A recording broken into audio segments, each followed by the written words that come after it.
కాకినాడ జిల్లా జగ్గంపేటలోని మల్లెపల్లి రాయుడు గారి military hotel యాజమాన్యం ఎట్టకేలకు వెనక్కి తగ్గింది.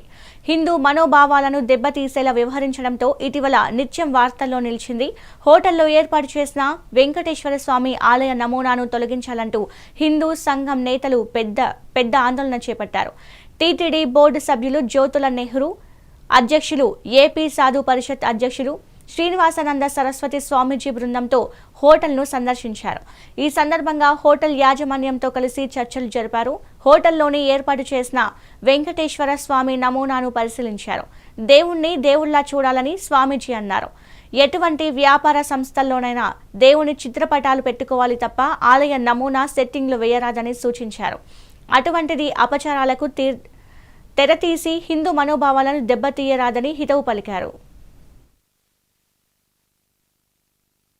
చాలామంది కోట్లాది మంది వెంకటేశ్వర స్వామి భక్తులు ఒక దైవాన్ని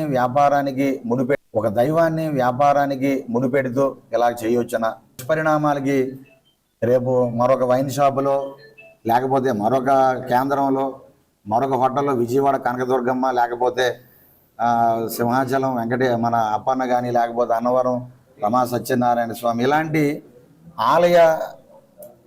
ఆలయాలు పూర్తిగా ఈ సెట్లన్నీ కూడా వ్యాపార కేంద్రాల దగ్గర వస్తే ఇది హిందూ ధర్మానికే మాయన మచ్చవుతుందేమో. హిందువుల మనోభావాలు గాయపడతాయి కదా. దేవుడు ఫోటోలు పెట్టుకొని ఎన్ని పూజలైనా పెట్టుకోవచ్చు, చేసుకోవచ్చు. కానీ ఆలయాల నమూనాలు వ్యాపారాల దగ్గరికి తీసుకురావద్దు అనేటువంటి చర్చ యావత్తు తెలుగు రాష్ట్రాలలో జరగడం, మరి హిందువులుగా చాలామంది బాధపడడం, దాన్ని దృష్టిలో పెట్టుకొని మరి మనం గతంలో వారికి కూడా చెప్పడం జరిగింది. హిందువుల మనోభావాన్ని దృష్టిలో పెట్టుకోండి, వెంకటేశ్వర స్వామి ప్రాశస్యాన్ని మనం కాపాడాలి. వెంకటేశ్వర స్వామి ఆధ్యాత్మిక ఉన్నతిని ఒక హిందువుగా మనం చాటి చెప్పాలి తప్ప భక్తులు మనోభావాలు గాయపరిచే విధంగా ఉండకూడదు. దయచేసి మీ హోటల్ యాజమాన్యం దీని మీద దృష్టి పెట్టండి, అది తొలగించండి అని మనం కోరి వెళ్ళడం. చాలామంది కోట్లాది మంది వెంకటేశ్వర